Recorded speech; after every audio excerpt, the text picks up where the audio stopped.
आपण हे लाईव्ह कुठून पाहताय आम्हाला नक्की सांगा आणि प्रत्येक अपडेटसाठी आझाद मैदानावरच्या प्रत्येक अपडेटसाठी आपलं फेसबुक पेज आणि यूट्यूब चॅनल दोन्ही फॉलो करा आणि जास्तीत जास्त शेअर करा। आणि आपण हे लाईव्ह कुठून पाहताय ते देखील आम्हाला कमेंट करून सांगा। आणि मनोजदादा जरांगे पाटील या ठिकाणी दीपक भाऊ बोराडे यांच्या भेटीसाठी या ठिकाणी आलेले थोड्याच वेळात ते माध्यमांशी या ठिकाणी चर्चा देखील करणार आहेत, संवाद देखील साधणार आहेत। या ठिकाणी पाहणं गरजेचं आहे की सरकारकडून काय प्रतिसाद येतोय। जरांगे पाटील आता मुंबईमध्ये आलेले आहेत आझाद मैदानावरती।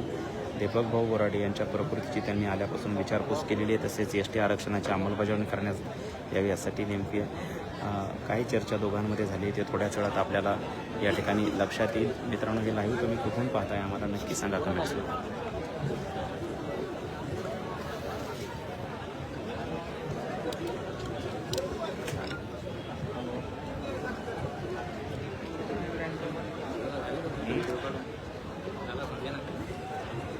आपण पाहतोय या ठिकाणी हे संपूर्ण लाईव्ह सुरू आहे। राज्याच्या कानाकोपऱ्यातून सगळे बांधव या ठिकाणी लाईव्ह पाहत आहेत आणि थोड्याच वेळात मनोजदादा जरांगे पाटील हे पत्रकार बांधवांशी सुद्धा संवाद या ठिकाणी साधणार आहेत। आपण बघतोय स्वतः संघर्ष होते मनोजदादा जरांगे पाटील हे या ठिकाणी या उपोषणाला पाठिंबा देण्यासाठी या ठिकाणी आलेले आहेत।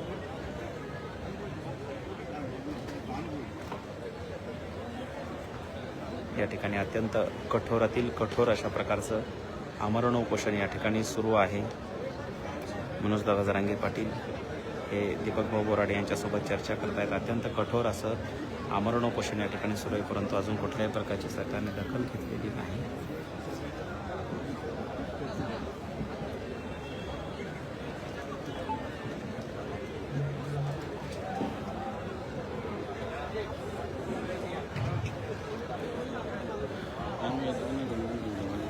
नक्कीच येणार ना।